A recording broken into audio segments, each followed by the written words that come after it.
Hey, what the? Huh? Gohan! It worked! Give me a break!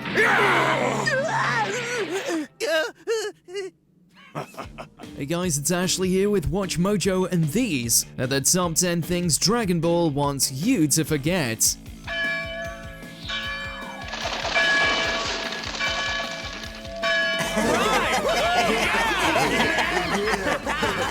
You dog! Good luck!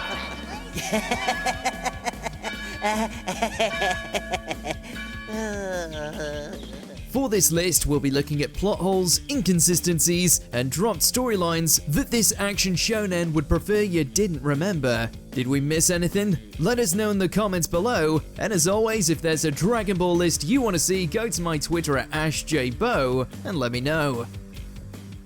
Number 10, Icarus's flight into canon. This adorable dragon stands out as one of the few movie original characters to cross over into the mainline series, though in doing so, he may have flown too close to the sun.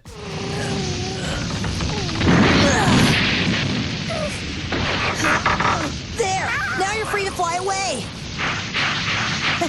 Since he didn't originate from the manga, he served no role in the story beyond the occasional filler episode. Leave this, Piccolo. Guess what? Watch! Icarus can dance! Can too! He's just being shy. Watch!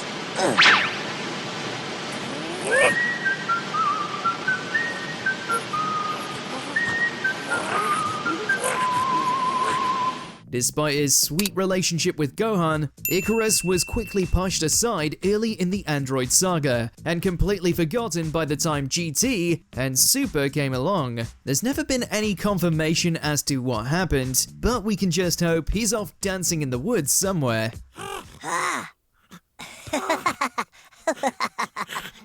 Hey! I can't play right now. I have to study. Number 9, from Demon King to Alien. Back in the simpler days of OG Dragon Ball, this goblin-like villain led to some of the most iconic moments the franchise would ever see. However, the finer details of his origin haven't aged well. One move, and it's over. As the evil counterpart to Earth's protector Kami, it made sense why Piccolo referred to himself and his offspring as demons. Or it did until Z's foray into the intergalactic retconned him and the others as part of the alien Namekian race.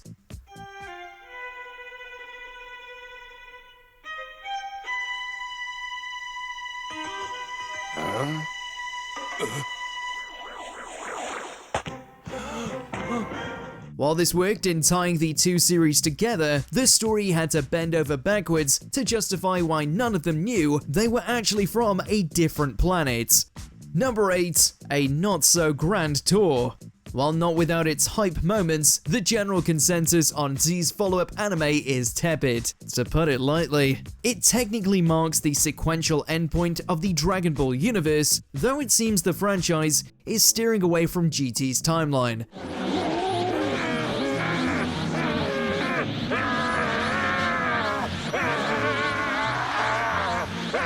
Despite chronologically taking place before Goku's Grand Tour, the recent Dragon Ball Super introduced the likes of Beerus, multiverses, and new transformations that are not so much as mentioned in the following series.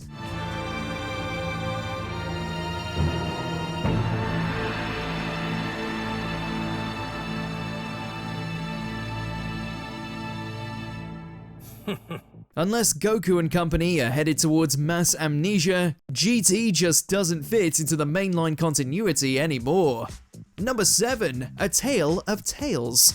Immediately upon meeting Goku, it's clear he's no ordinary kid, due to his enormous strength and, that he has a tail.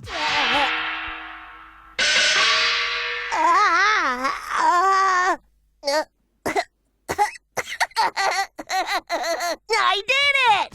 We'd later learn that other being a major vulnerability in battle, it's also a defining feature of Saiyan anatomy, unless you're from Universe 6 that is. It's not just that they were removed, but as Kaba explains, they've never had tails at all. No tail. Did you cut it off or did someone else do it? It's clear the series is moving past this plot point, which makes sense since some of the Saiyans in Z had already evolved beyond their weakness. Number 6. The destroyed side of the moon. It may have already been destroyed and restored once before, but that didn't excuse the moon's inexplicable second resurrection, after Piccolo blasts it into meteorites to prevent Gohan from transforming into a great ape. The series never addresses the public reaction or catastrophic environmental impact.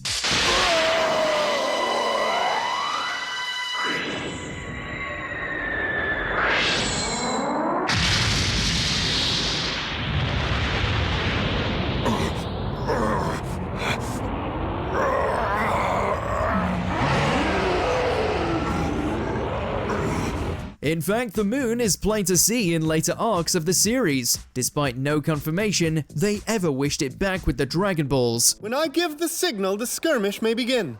However, as soon as either of you lands the first blow, the match will immediately come to an end, with no hard feelings.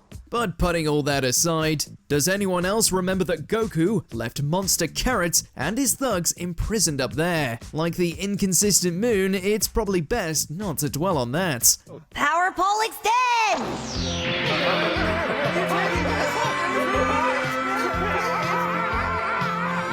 Number 5. The legendary Super Saiyan. Before every Saiyan in the multiverse could go blonde at will, the Super Saiyan transformation was supposed to be a legendary undertaking only obtainable by someone with a pure heart. No, the last Super Saiyan supposedly existed over 1,000 years ago. But that was nothing more than a legend. I never actually believed it to be true. Even so, there's no way a low class like Kakarot could achieve it. Later, when blue-eyed warriors began sprouting up too fast for even Ultra Instinct to keep up with, official sources confirmed that the legend was just that, a myth.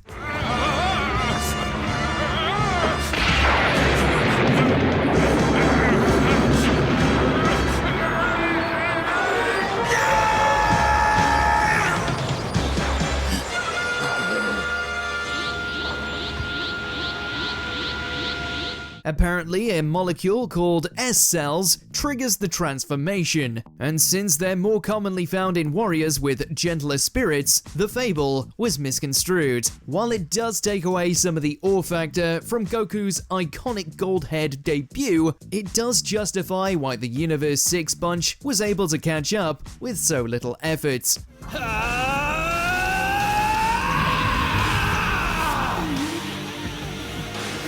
That's how I go super. Number 4. Marron vs. Marron. Moving on after breaking up is never easy, but this is far from healthy behavior. Krillin's brief flirtation with the gold-digging Marron predictably ended in heartbreak, but it seems the bald-headed Earthling hasn't quite moved on since he named his daughter the same name. If I was married, I want to live in a house just like that. Oh yeah, it's beautiful. Chin up, Krillin.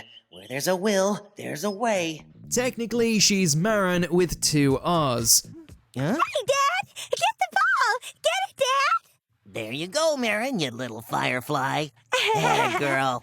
But it's still way too close for comfort. Although the most unbelievable part of this unfortunate naming debacle isn't Krillin's dubious decision, but the Android 18 let him do it. At least Super acknowledged the weirdness with a cheeky gag that almost makes it all worth it. I can't believe how big you've gotten. Marron? That's Marron. If you get it wrong again, you're dead. Number 3. Yamcha used to be cool.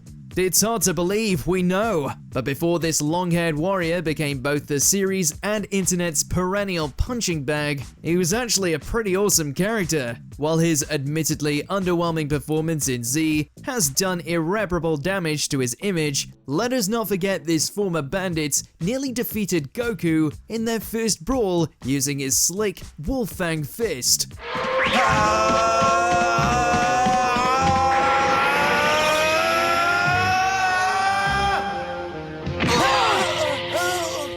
But despite standing toe-to-toe with Goku and Krillin throughout most of the original series, his coolest moments are forgotten thanks to some very lackluster showings in Z.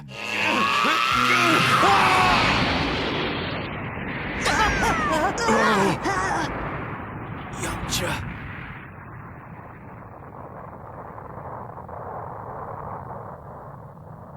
Well, I guess it's a draw. Kamikaze. No way to defend.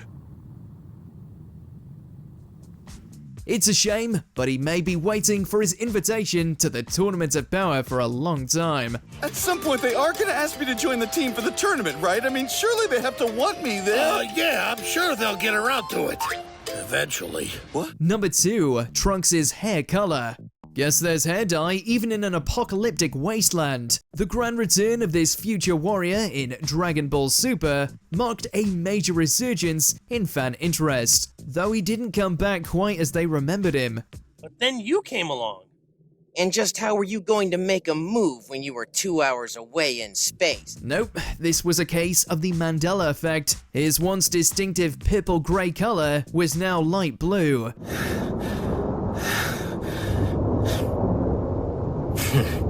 You can't argue it's because of his long absence, since Kid Trunks had already appeared in Super several times with the correct hair color. The snafu is painfully obvious when the two Trunks share scenes. But since it's never canonically addressed, we have no choice but to accept it, just like we did with Frieza's infamous 5 minutes. What is he doing? I want you to pull yourself together. You lost one fight, now you're moping like a baby. Before we continue, be sure to subscribe to our channel and ring the bell to get notified about our latest videos. You have the option to be notified for occasional videos or all of them. If you're on your phone, make sure to go into your settings and switch on notifications. Number 1, no liftoff for launch. Once a major supporting player in the series, anyone who started with Z may not even realize this gunslinger exists. With a hilariously unique ability to transform from a pleasant housewife to a hardened criminal by sneezing, it's a shame she was abandoned through no fault of her own. Here, I'll take care of those eggs. I'd rather... Hand it over.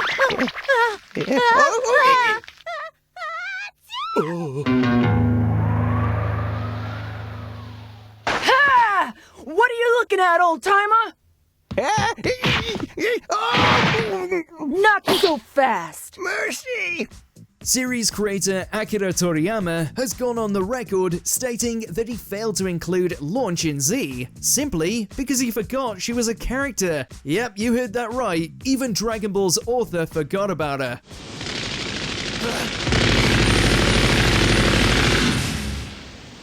Hey, come on, it's lunchtime! You better come get it while it's hot. I don't deliver. Outside of a few cameos, Launch is nowhere to be found after the original Dragon Ball, destined to be forgotten by fans just like she was by Toriyama. That guy sounded cool.